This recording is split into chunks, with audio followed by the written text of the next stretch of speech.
오늘 말씀의 제목은 성령의 전인적 치유, 성령의 전인적 치유라고 하는 제하에서 말씀을 상고하도록 하겠습니다. 성령의 하시는 일을 우리가 몇 가지 좀 살펴봐야 되는데, 주도적으로 하시는 일이 뭐예요? 사람을 거듭나게 하시는 그런 일을 성령께서 하시는 거예요. 누구든지 아무도 성령이 아니고는 예수를 주라 시인할 수 없다 그랬습니다. 그 얘기는 성령께서 모든 인간을 구원시키는 사역에 주도적으로 역할하시고 계시는 것을 우리에게 분명하게 증거하는 말씀입니다. 여러분, 성령께서 하시는 일은 하나님을 떠나 죽어있는, 영적으로 죽어있는 우리 인생들을 다시 살리시는, 그래서 거듭난다라고 하는 것은 다시 살리시는 그런 역할을 얘기하는데, 그 다시 살리시는 역할에 주도권을 성령께서 가지고 계신다. 여러분, 우리가 지금 이렇게 살아있지만 하나님을 모르고 예수 그리스도를 영접하지 않은 사람을 성경은 죄와 허물로 죽었다라고 그렇게 규정을 합니다.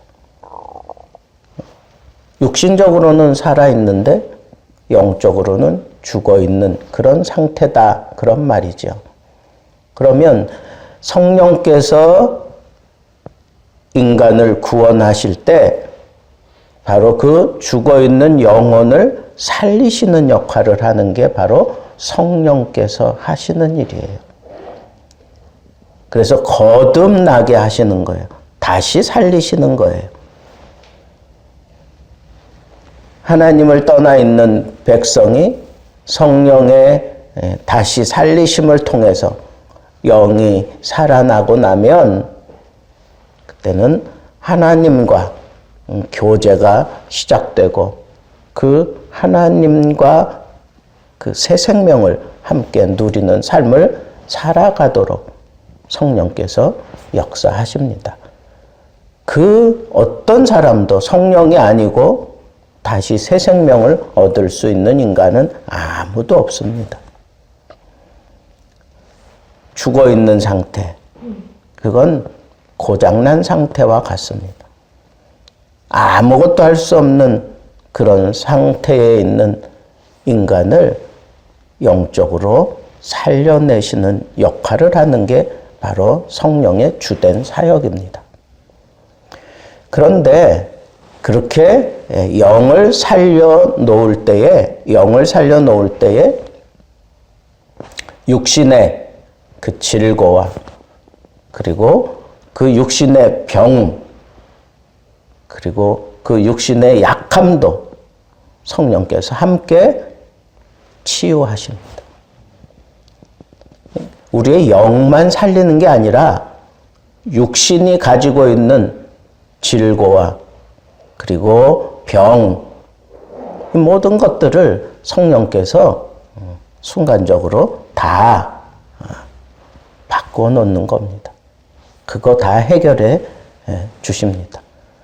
예수 그리스도께서 육신으로 제물이 되어 피를 흘리신, 그러므로 인해서 그 모든 질고를 담당하셨기 때문에 성령께서는 그 예수 그리스도의 희생을 토대로 해서 바로 모든 인생들, 구원 얻는 인생들을 성령께서는 치유하신다는 거예요.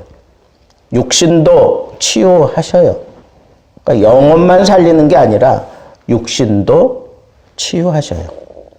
그리고 성령께서 그 법에 의해서 인간들을 다루어 가십니다. 그런데 이렇게 영적으로 살아나고 육신적으로 그 사망의 줄에서 벗어나고 난 그 사람이 새롭게 살아가면서 건강하게 살고, 그리고 모든 육신의 질고에서 완전히 떠난 모습으로 살아갈 수 있도록 계속해서 그 인간의 몸속에 내주하시며 그를 도우시고 격려하시고 시시때때로 치유하시고 그리고 인도해 가시고, 어떤 때는 말씀하시고 어떤 때는 막아서기도 하시고 어떤 때는 성령께서 직접적으로 그 사람 몸속에 역사하시고, 그러므로 인하여 이 세상을 살아가면서 겪는 모든 그 아픔과 상처와 괴로움을 우리 성령께서 말끔하게 해결해 주시는 그런 역할도 하신다는 거예요. 우리는 성령으로 말미암아 새롭게 태어날 때 정말 말 그대로 태어나는 거예요. 갓난아이로 태어나는 거예요. 그래서 그 갓난아이가 자라가면서 건강한 모습으로 자라갈 수 있도록 영적으로 육적으로 성령께서 함께 하시고 주장하시고 인도하시는 역할을 하는 게 바로 성령의 역사입니다. 그러니까 성령 안에서 우리는 건강하게 자라가야 되는 거예요. 그래서 이렇게 자라가는데 꼭 필요한 게 뭐예요? 신령한 젖을 사모하라 그랬으니까 그 신령한 젖 하나님의 말씀과, 그리고 그 말씀을 섭취하고 잘 자라갈 수 있도록 어떤 영적인 기운을 계속해서 그 속에 부어주시며 자라갈 수 있도록 하시는 역할을 하시는 분이 바로 성령이에요. 성령은 생명의 어떤 원동력이에요. 씨앗이 그 땅에 떨어져서 죽으면 그 안에서 싹이 나요. 싹이 나고 자라가는 것은 그 안에 생명이 있기 때문에 자라가는 거예요. 그 생명이 있으니까 자라가는 거예요. 그리고 자라가면서 제대로 자기의 그 본 모습을 그대로, 배나무는 배로 자라는 거예요. 배나무로. 그죠? 콩나물은 콩나물로 자라는 거예요. 그러니까 그에 맞추어서 그 생명의 원동력 역할을 하는 것이 바로 성령이라는 거죠. 우리가 예수 그리스도를 영접하는 그 순간 성령으로 말미암아 거듭나는 것은 새롭게 태어나는 거예요. 새롭게 태어나서 자라는 동안에 자기에게 가장 확실하고 그리고 옳게 본 모습대로 자라날 수 있도록 성령께서 그 속에 생명력으로 거기 내재해 계시며 자라가게 하시는 거예요. 근데 자라가다 보면 또 마귀가 역사하고 세상이 역사하고 스스로 잘못을 저지르고 그러면서 어떤 상처들이 생기고 병을 얻을 수 있어요. 그럴 때마다 성령께서 그 병을 치유해 주시는 그런 놀라운 역사를 성령께서 하신다는 겁니다. 그런데 그렇게 자라가는 동안에 온전히 성령께 순종하고 자라가면 건강하게 자랄 텐데 사람들이 성령께 무덤덤하게 지내는 때가 생겨요. 세상을 더 사랑하는 때가 생겨요. 하나님을 등한히 하는 때가 생기고 말씀에 대한 감격도 다 식어지는 때가 생기고 막 그러다 보면 이게 한참 뻗으면서 자라야 되는데 자라지 못하고 거기에 머물러 있거나 아니면 휘어요. 상처가 있어요. 그 상처에 계속해서 그런 벌레들이 생기고 심각한 문제들이 생겨요. 그럴 때 성령께서 그것을 치유하기 위해서 기름 붓듯 그에게 부어지시기도 하시고, 어떤 때는 그런 세상적인 마귀적인 그러한 심각한 위협이 있을 때 성령께서 그 모든 것들을 다 막아내고 건강을 지키시기 위해서 성령께서 나타나시기도 하시고, 복음이 증거되어야 되는 그 순간, 그래야 내가 영적으로 내가 잘 건강하게 자라날 수 있는데, 그것을 막아서는 여러 가지 잡다한 것들을 성령께서 그 환경을 조성하시며 해결하시기 위해서 성령께서 직접 나타나시기도 하신단 말이에요. 그래서 사도 바울이 그렇게 고백했어요. 내가 이 복음을 전할 때 내 말과 지혜로만 하지 않았다. 내가 이 복음을 전할 때 무엇보다도 내 마음속에 그 불쌍한 영혼들을 향한 끊임없는 그런 영적인 그런 갈증이 내 속에 있었다. 예수의 강건함이, 예수 그리스도의 그 강건함이 내 속에서 나를 붙잡고 역사했다.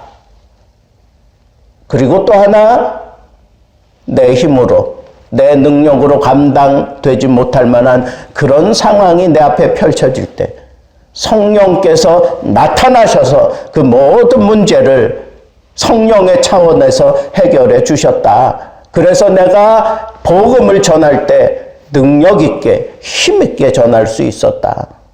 라고 그렇게 고백하는 장면이 나옵니다. 여러분, 성령께서는 우리의 연약함을 해결해 주시고 우리가 건강하게 자라나갈 수 있도록 우리 속에서 계속해서 끊임없이 생명력을 부어주시며 건강하게 자라갈 수 있도록 성령께서 역사하셔요. 이를 위해서 성령께서는 내 삶 전체를 변화시켜 가시면서 나를 건강하게 하셔요. 사람은 태어나면 자라게 돼 있어요. 음식을 먹기만 하면 자라납니다. 자라나는데 그게 그 상황이 자라날 수 없는 상황에 이렇게 쌓일 때가 있어요. 그런 잘못된 모습으로 또 자라나갈 수 있는 그런 형편이 우리 인생 가운데 얼마나 많은지 몰라요. 그리고 내가 하나님의 일에 온전히 헌신해야 제대로 자라나는데 그러지 못하도록 막아서는 그런 여러 가지 요소들이 있어요. 그럴 때 이런 모든 문제들, 내 삶의 모든 환경을 성령께서 주도적으로 역사하시며 고치시고 변화시키시고 뒤집어 놓으시고 성령의 차원에서 그런 모든 것들을 정리하시며 우리가 반듯하게 자라갈 수 있도록 역사하시는데 그게 바로 성령의 기름 부음을 통해서 일어나는 거예요. 오늘 말씀이 그렇잖아요. 하나님께서 나사렛 예수에게, 나사렛 예수는 육신을 지칭하는 겁니다. 성령을 기름 붓듯 하셨음에 저가 선한 일을 하고 그리고 마귀에게 사로잡힌 자를 모두 다 고치셨다. 여러분, 우리는 건강하게 자라가기 위해서 우리는 영적인 사람이기 때문에 우리가 영적으로 건강하게 자라가기 위해서 날마다 하나님 앞에 요청해야 될 게 있어요. 오 주여, 나에게 오늘도 성령을 기름 붓듯 부어주셔서 성령의 기름 부음을 받고 내가 건강하게 자라며 건강하게 사역을 하며 하나님의 뜻을 이루어드리는 그런 삶을 살게 하옵소서. 여러분, 매일같이 성령을 구하십니까? 성령의 기름 부음이 오늘도 나에게 가득하게 하셔서 성령으로 말미암아 내가 하나님 앞에 건강하게 자라가기를 원합니다. 성령께서는 우리의 연약함을 아십니다. 성령께서는 우리의 상처 입은 심령을 다 헤아리고 계십니다. 성령께서는 우리가 분해하는 그런 안타까운 그 모든 모습을 다 헤아리고 계십니다. 내 몸으로 어찌할 수 없는 그런 연약한 지경에 빠져 있는 모습도 성령께서는 다 알고 계십니다. 하나님께서 우리에게 성령을 기름 붓듯 그냥 성령으로 온전하게 다 뒤덮어 버리시면 내 몸의 상처 말끔하게 해결됩니다. 내 마음의 상처 그것도 말끔하게 해결됩니다. 내 영적인 깊은 그런 고뇌와 그런 연약함도 성령께서 깨끗하게 해결해 주십니다.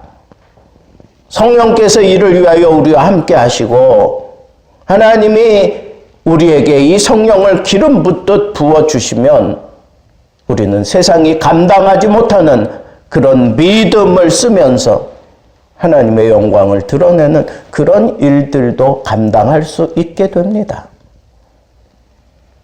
여러분, 성령께서는 이처럼 우리의 영혼도 살리시고 우리의 육체도 건강하게 치유하시고 그리고 우리 삶의 모든 환경까지 성령께서는 주도적으로 그런 것들을 고쳐내십니다. 그리고 그 삶 속에서 오로지 하나님의 영광을 드러내기 위해서 우리가 하나님이 기뻐하시는 일을 감당하며 살아갈 수 있는 성숙한 그리스도인으로 우리를 다듬어 가십니다. 전인적으로 치유해요. 사도 바울이 그랬습니다. 우리 주 예수 그리스도 강림하실 때까지 너희의 온 영과 혼과 몸이 건강하게 흠없이 보존되기를 원하노라. 여러분, 우리는 내 영혼도 내 육신도 건강하게 지켜내야 돼요. 이를 위해서는 성령의 기름 부음이 필요합니다. 오늘도 성령의 기름 부음을 충만히 공급받고 성령님 때문에 내 마음도 치유가 되고 내 영도 치유가 되고 내 육신도 치유가 되고 내 삶도 치유가 되는 그런 놀라운 역사를 일으키며 살아갈 수 있는 그런 하나님의 사람으로 살아야 되지 않겠습니까? 그래서 우리는 적극적으로 요청해야 돼요. 성령님 내 안에 오시옵소서. 성령님 내게 오시옵소서. 성령님 나를 사로잡아 주시옵소서. 성령님 나를 마음껏 사용해 주옵소서. 성령께서는 우리와 차원이 다르신 분이기 때문에 성령이 내게 오셔서 나를 사용하실 때에는 놀라운 치유의 역사가 일어나기도 합니다. 하나님의 놀라운 능력이 나를 통해서 세상에 선포되어지기도 합니다. 말 못하는 내가 온전하게 하나님의 뜻을 선포할 수도 있습니다. 겁장이었던 베드로가 담대하게 내가 하나님을 두려워하랴 너희들을 두려워하랴 그러면서 감옥에서 나오자마자 오히려 더 강건하게 하나님의 뜻을 이루려고 하는 그런 모습을 보여주었던 것도 성령이 베드로를 사로잡고 있었기 때문입니다. 성령의 기름 부음 그 충만함이 그를 사로잡고 있었기 때문에 그는 병자도 살려냈습니다. 심지어는 죽은 자도 살려냈습니다. 하나님의 뜻을 이루어가는데 필요하다면 하나님께서 죽은 자도 벌떡 일어나게 하실 겁니다. 하나님의 뜻을 이루어가게 하시는데 나를 붙잡고 사용하시는 성령께서 내게 기름 붓듯 부어주시기만 하시면 나는 이 세상이 감당하지 못하는 그런 어마어마한 사랑의 원자탄을 가지고 세상에 큰 폭발음을 일으키며 하나님의 뜻을 나타내고야 말 것입니다. 성령의 기름 부음으로 날마다 세상이 감당하지 못하는 믿음의 역사를 이루어갈 수 있는 성령의 사람, 늘 성령으로 전인적인 치유와 건강함을 입을 뿐 아니라 기름 부음을 충만히 받고 이런 성령의 전인적인 사역에 귀한 도구로 쓰임받을 수 있는 성령의 사람들 되기를 주님의 이름으로 축복합니다. 기도하겠습니다.